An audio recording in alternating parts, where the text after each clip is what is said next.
Selamat malam Bapak, Ibu, Saudara-saudara sekalian. Pada malam hari ini kita akan mengadakan pengajaran Bujono Suci, khususnya di wilayah 2 Gajah Semarang Barat. Kita akan mulai pujian dari Kidung Pujian 293, Puji Yesus.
Terima kasih ya Tuhan, karena Kau sudah antarkan kami semua di tempat ini.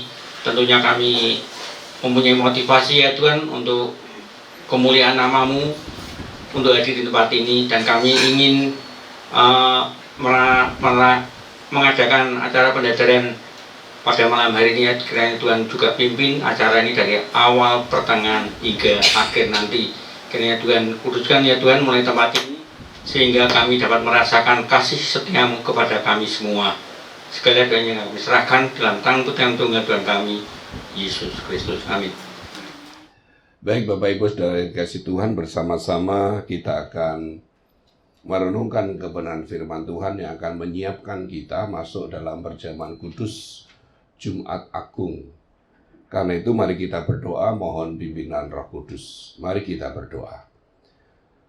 Bapa kami yang ada di surga, kami sungguh bersyukur kepadamu karena Engkau telah memanggil kami dan menuntun kami untuk berkumpul bersama, mempersiapkan diri memenuhi panggilan Tuhan mengikuti perjamuan kudus istimewa, yaitu perjamuan kudus Jumat Agung. Karena itu malam ini kami duduk diam di hadapan-Mu untuk mendengarkan sabda Tuhan. Kiranya Roh Kudus berkenan mengurapi setiap kami. Jadikanlah kami mengerti akan firman-Mu, meyakini kebenaran-Mu dan melakukan kehendak-Mu dalam hidup kami, sehingga kami dilayakkan untuk ikut bersama-sama memasuki perjamuan kudus istimewa Jumat Agung. Terima kasih Bapa, hamba-Mu sendiri Tuhan sucikan dan kuduskan, penuhi dengan hikmat dan kuasa dari surga, sehingga sabda-Mu dapat disampaikan dalam kebenaran. Dari awal sampai akhir pemberitaan firman Tuhan kami serahkan dalam pimpinan Roh Kudus. Di dalam nama Tuhan Yesus doa ini kami mohon. Amin. Bersama-sama kita akan membuka Alkitab kita dari Mazmur 143. Mazmur 143 kita akan membaca bersautan. Saya membaca yang ganjil, Bapak Ibu Saudara membaca yang genap. Mazmur 143. Mazmur 143 ayatnya yang pertama sampai 12, jadi satu pasal. Sudah semua? Mari kita membaca bersautan. Doa minta pertolongan dan pengajaran. Mazmur Daud. Ya Tuhan, dengarkanlah doaku, berilah telinga kepada permohonanku. Jawablah aku dalam kesetiaan-Mu demi keadilan-Mu. Janganlah berperkara dengan hamba-Mu ini, sebab di antara yang hidup tidak seorang pun yang benar di hadapan-Mu. Sebab musuh telah mengejar aku dan mencampakkan nyawaku ke tanah.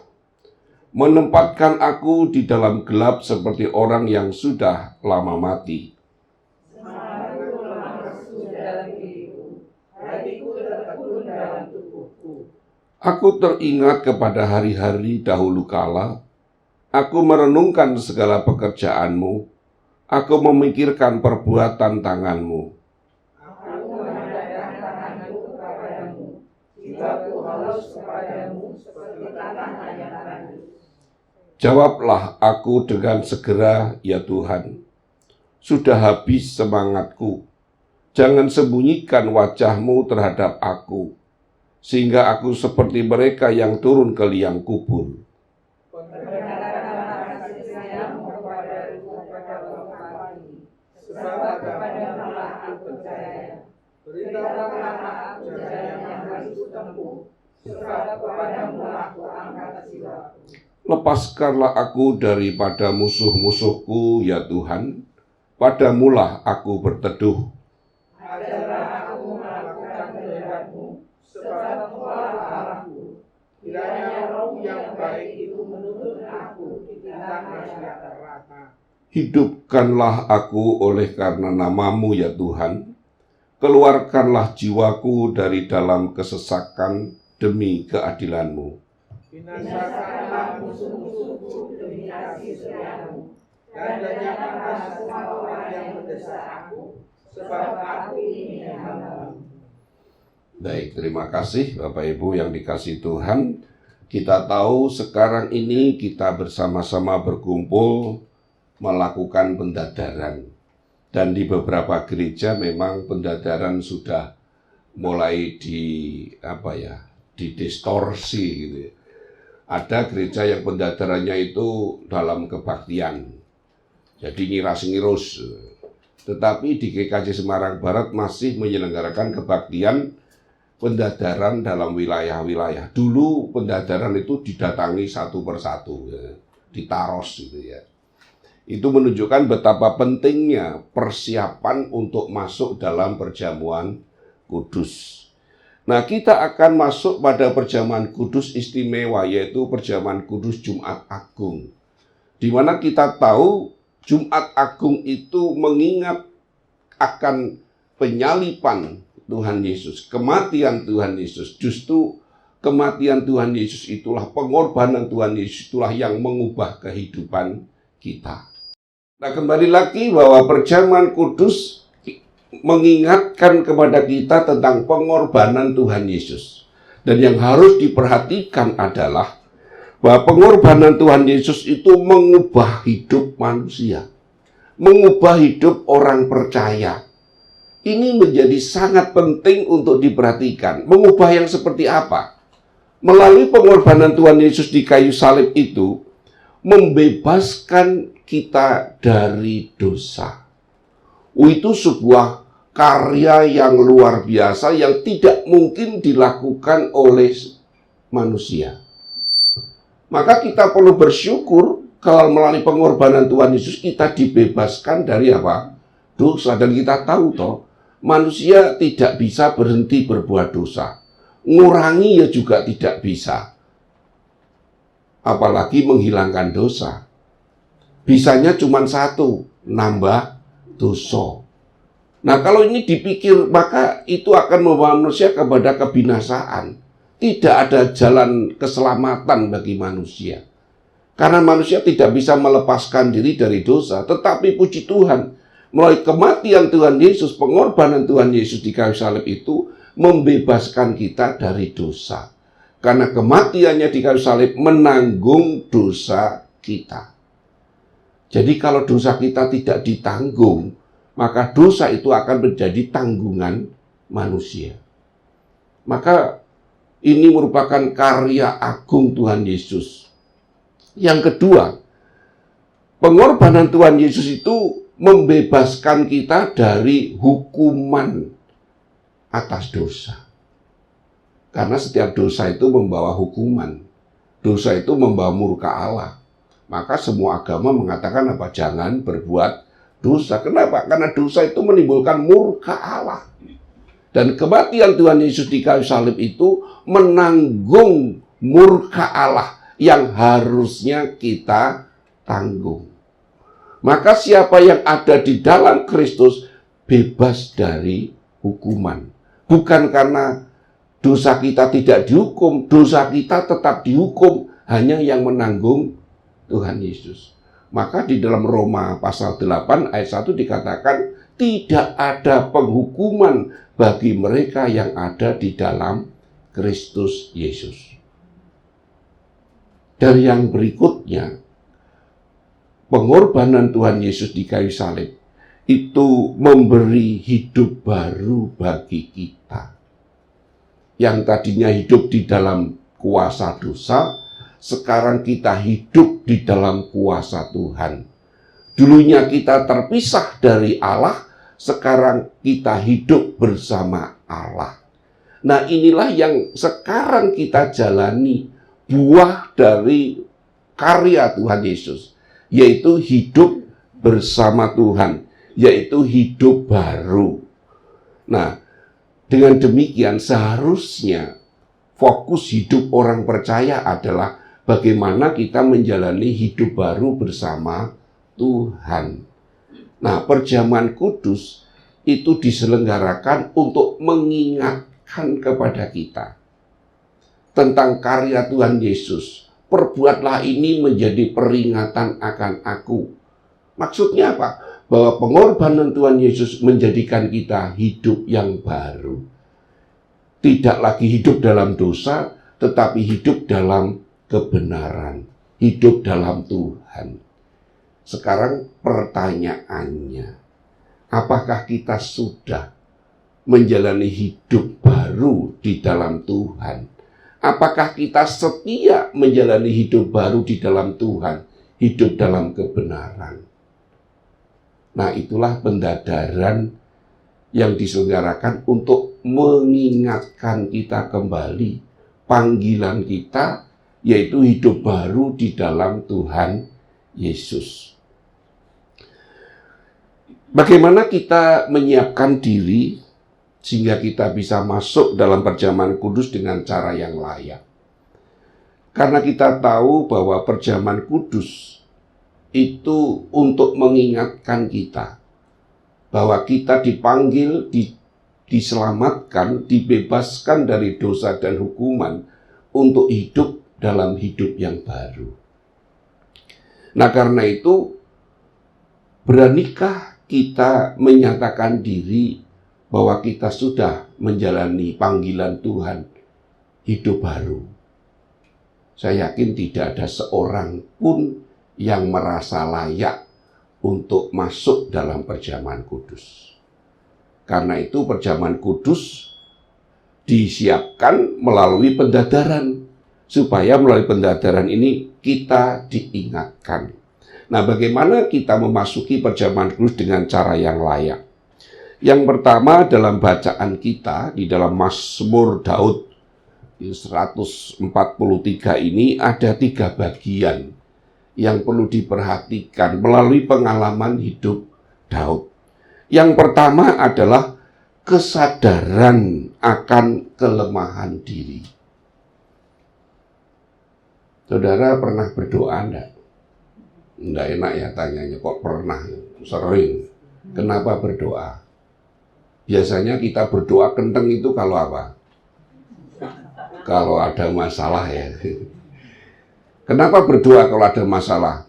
Lah piye wis ora iso ngadepi yo. Nyuwun tulung Gusti. Artinya apa? Orang berdoa itu salah satunya karena sadar. Sadar akan kelemahan diri. Kelemahan kita dalam menghadapi hidup ini. Bahkan yang sangat penting kita sadar, kita itu lemah terhadap dosa. Kelemahan kita akan dosa ini. Buktinya kita masih juga terus berbuat dosa. Padahal kita sudah diselamatkan, dibebaskan dari dosa dengan panggilan supaya hidup tidak dalam dosa. Tetapi kenyataannya kita masih terus berbuat dosa. Nah, inilah kelemahan, kesadaran diri. Dan itu juga yang disadari oleh Daud. Maka dalam ayat yang kedua dikatakan, janganlah berperkara dengan hamba-Mu ini. Sebab di antara yang hidup tidak seorang pun yang benar di hadapan-Mu. Artinya apa? Tidak ada seorang pun yang benar di hadapan Tuhan. Maka percuma kita berperkara dengan Tuhan, mesti salah. Maka Daud katakan, janganlah berperkara dengan hamba-Mu ini. Kenapa? Orangnya bener, tidak ada benarnya. Dan apakah kita menyadari bahwa sebagai orang percaya, kita menjalani hidup masih juga terus berbuat dosa. Dan itu menjadikan kita tidak layak untuk datang kepada Tuhan. Kita sadar kita tidak layak untuk menerima roti dan anggur perjamuan Tuhan. Karena itu mengingatkan bahwa kita dipanggil untuk hidup dalam kebenaran, dalam kekudusan. Tapi kenyataannya seringkali kita hidup dalam dosa. Nah, ini yang perlu disadari. Terhadap dosa kita lemah. Terhadap dosa kita masih sering kalah. Dan ini harus diakui di hadapan Tuhan. Maka dengan demikian sebetulnya perjamuan kudus disiapkan bagi mereka orang yang sadar akan dosanya dan mengakui kesalahannya. Jadi perjamuan kudus disediakan bukan untuk orang suci, tetapi untuk semua orang yang menyadari dan mengakui dosanya. Maka sebenarnya ini menjadi sangat penting untuk menjadi perhatian kita. Yang kedua, kita sadar kita tidak hanya lemah dalam dosa, tetapi juga lemah ketika harus menghadapi masalah-masalah, pencobaan-pencobaan. Sebagaimana di dalam ungkapan di dalam Mazmur 143, bagaimana Daud menghadapi musuh menjadi sangat lemah, menjadi gemetar, takut, kehilangan semangat seperti orang mati. Itu menunjukkan bagaimana Daud menyadari kelemahannya ketika harus menghadapi masalah-masalah hidup, kesulitan-kesulitan hidup.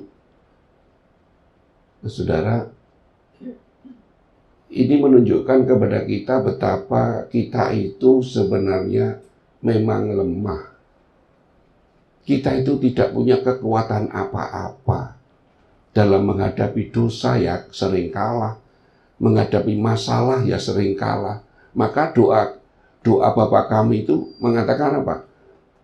Jauhkanlah kami dari apa? Pencobaan. Kenapa kok jauhkan kami dari pencobaan dan godaan? Kalah mesti kan gitu.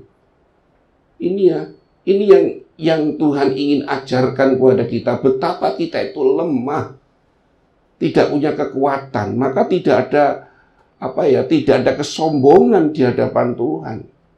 Tidak ada yang dapat dibanggakan di hadapan Tuhan. Maka menjadi sangat heran kalau ada orang Kristen yang sombong, yang merasa hebat gitu ya. Itu yang pertama. Kesadaran akan kelemahan kita, baik dalam dosa maupun ketika harus menghadapi masalah-masalah pergumulan, cobaan, ujian. Nah, ketika kita menyadari kelemahan ini, apa yang harus dilakukan? Kalau kita membaca Mazmur 143, maka yang dilakukan Daud apa, saudara? Ketika dia merasa lemah, tidak berdaya, datang kepada Tuhan. Mengapa datang kepada Tuhan? Kenapa kok kita datang pada Tuhan? Kenapa kok kita berdoa pada Tuhan? Ya jelas, karena hanya Tuhan yang dapat menolong kita. Tanpa Tuhan, tidak ada yang dapat menolong kita. Selain itu, Tuhan yang setia. Tuhan kita itu Tuhan yang penuh kasih. Itu diungkapkan oleh Daud. Dia datang kepada Tuhan karena kasih karunia-Nya yang tidak pernah berhenti. Dia datang kepada Tuhan karena kebaikan Tuhan yang tidak pernah berhenti, kesetiaan Tuhan yang tidak pernah berhenti. Bapak, Ibu, Saudara, perlulah kita itu menyadari kasih Tuhan kepada kita itu kekal. kesetiaan Tuhan pada kita itu kekal, saudara. Jenengan berapa kali menyakiti hati Tuhan? Sering atau terus menerus ini? Pernah minta ampun enggak sama Tuhan? Berapa kali minta ampun sama Tuhan? Saudara, kalau kita minta ampun sama Tuhan, maunya Tuhan mengampuni enggak? Loh, maunya Tuhan mengampuni enggak? Ping piro? Saudara, ini cobalah kita renungkan. Kalau kita punya anak ya, anak kita nggawe salah, minta ampun diampuni. Terus esok meneh gawe salah, minta ampun diampuni. Ping piro kita tahan? Saudara, kalau kita membayangkan seperti itu, Tuhan itu luar biasa. Tuhan itu tidak pernah tidak. Walaupun kadang kita tidak setia dan sering tidak setia, tapi Tuhan itu tetap setia. Karena itulah kita datang pada Tuhan. Setiap pergumulan, setiap kita berani datang pada Tuhan. Karena apa? Tuhan kita itu setia. Tuhan kita itu baik. Tuhan kita itu penuh kasih. Dan kita percaya kepada Tuhan yang demikian itu, maka ini menjadi kebahagiaan kita loh, saudara.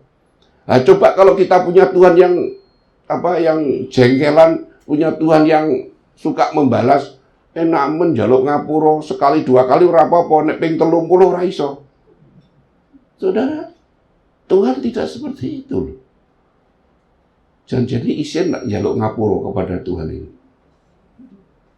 Berapa kali kita minta ampun sama Tuhan? Berkali-kali. Kudune isin, betul enggak?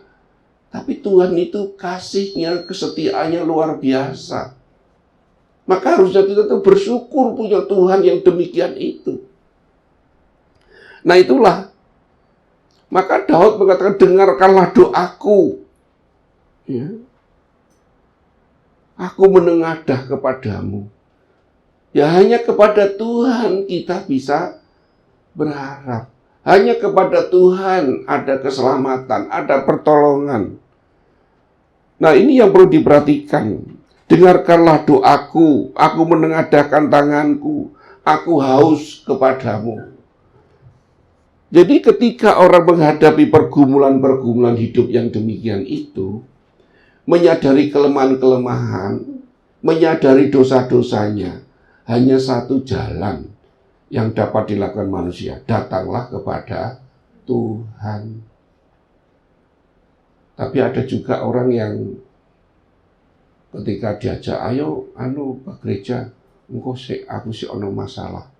Engko nek masalahku wis rampung, aku tak ning gereja. Menurut jenengan gimana ini? Ada kan yang begitu. Sik ya aku tak ngerampungke masalahku. Aku sih sumpek, sumpeknya tidak bakalan berkurang. Masalah tidak akan selesai. Yang bisa menyelesaikan masalah itu Tuhan. Seringkali orang itu merasa tidak butuh Tuhan. Bisa mengatasi masalah pergumulan sendiri. Tidak akan mungkin. Ketika kita mengalami pergumulan yang berat, masalah yang berat, dosa yang paling dalam sekalipun, hanya ada satu jalan. Datanglah kepada Tuhan. Tuhan kita itu Tuhan yang baik. Tuhan yang setia. Nah, kita datang kepada Tuhan untuk apa? Biasanya kalau kita punya masalah datang pada Tuhan, maunya apa? Masalahnya segera selesai. Wis ngono tok. Nah, saudara, ternyata Daud tidak seperti itu. Dia datang kepada Tuhan.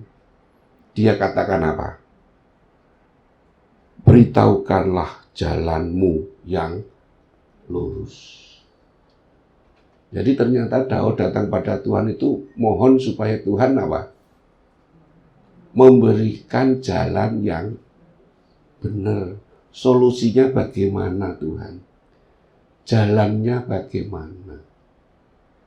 Lepaskanlah aku dari susahku, masalahku.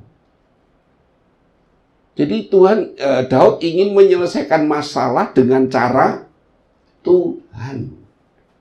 Banyak orang menyelesaikan masalahnya dengan cara yang tidak berkenan kepada Tuhan. Dengan cara-cara dunia. Tetapi Daud mengajar kita, sebagai orang percaya, kita harus menyelesaikan masalah-masalah kita dengan apa? Cara Tuhan. Walaupun kadang cara Tuhan itu sepertinya tidak mungkin, tetapi itulah cara yang benar. Ada sebuah masalah ya. Ada seorang pemborong membangun rumah gitu ya. Ternyata ternyata rumah kakaknya yang dibangun minta tolong. Setelah dibangun ternyata kakaknya itu mengira adiknya yang membangun itu menipu, korupsi. Sehingga semuanya diputuskan tidak dibayar. Padahal adiknya itu membantu dengan tulus, dengan sungguh. Dana yang sudah dikeluarkan itu hasil tabungannya bekerja bertahun-tahun. Bahkan dikatakan sebagai yang menipu, mencuri. Wah, kira-kira sakit hati enggak? Atau puji Tuhan? Yang ada adalah kemarahan, kebencian. Mungkin malah dendam. Jadi membuat relasinya itu menjadi rusak. Nah, bagaimana menghadapi ini? Dia bergumul.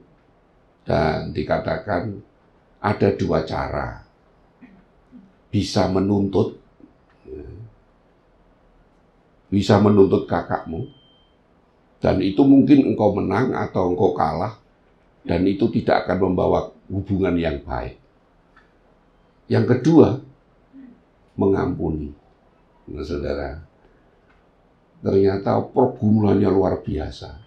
Akhirnya diambillah keputusan mengampuni, saudara. Ini cara Tuhan yang tidak mungkin ya, sudah dirugikan, dikata-katai sebagai pencuri, korupsi, macam-macam. Wah, bisa tapi ada dua cara, membalas atau mengampuni. Dan dia memilih mengampuni. Dan ternyata setelah pengampunan diberikan, yang terjadi adalah pekerjaannya semakin diberkati Tuhan. Nah, saudara, ternyata ketika kita punya masalah, datanglah kepada Tuhan. Dan Daud meminta supaya Tuhan memberi jalan keluar dengan cara-cara Tuhan. Lepaskanlah aku dari susahku. Dan ajarlah aku melakukan kehendak-Mu. Nah, saudara. Jadi ini penting ketika kita datang kepada Tuhan, mohon pertolongan Tuhan, ya harus manut dengan cara Tuhan dan mengikuti jalan Tuhan. Ajarlah aku melakukan kehendak-Mu.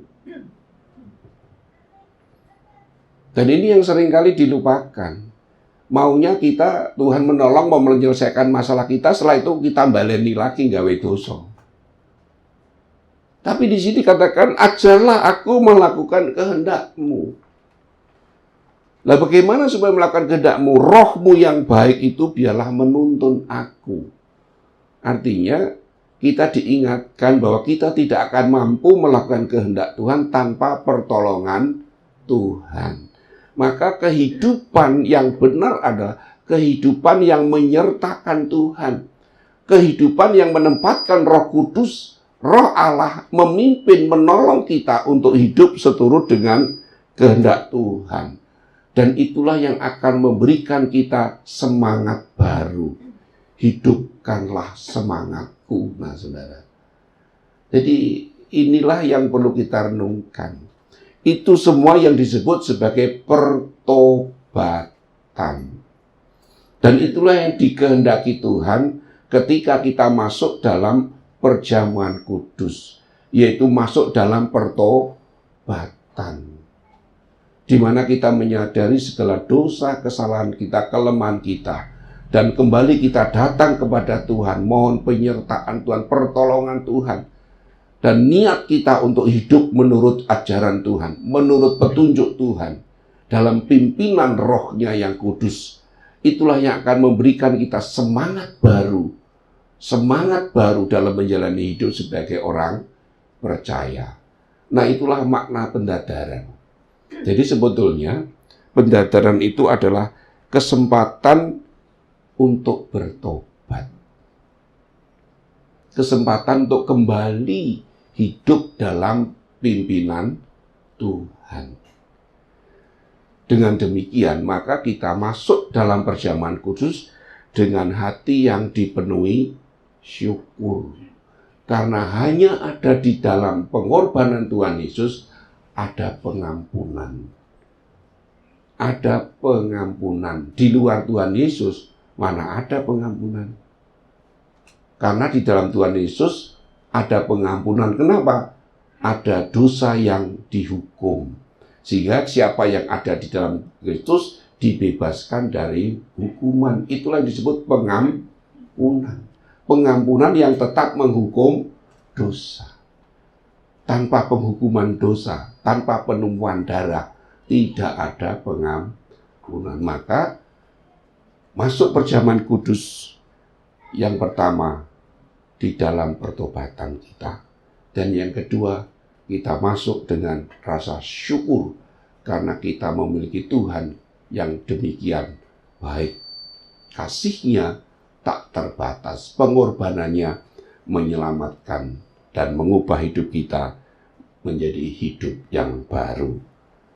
Amin. Mari kita berdoa. Kami bersyukur kepadamu ya Tuhan, untuk pengorbanan-Mu yang membebaskan kami dari dosa, membebaskan kami dari hukuman, dan menjadikan kami memiliki hidup yang baru. Karena itu ya Tuhan, tolonglah kami, supaya kami dapat menjalani hidup yang baru bersama Tuhan selamanya. Melalui perjamuan kudus Jumat Agung, Engkau mengingatkan kembali panggilan kami untuk hidup baru di dalam Tuhan. Karena itu kami datang memenuhi panggilan-Mu dengan rasa syukur kepadamu untuk pengorbanan Tuhan Yesus yang telah menjadikan kami manusia baru.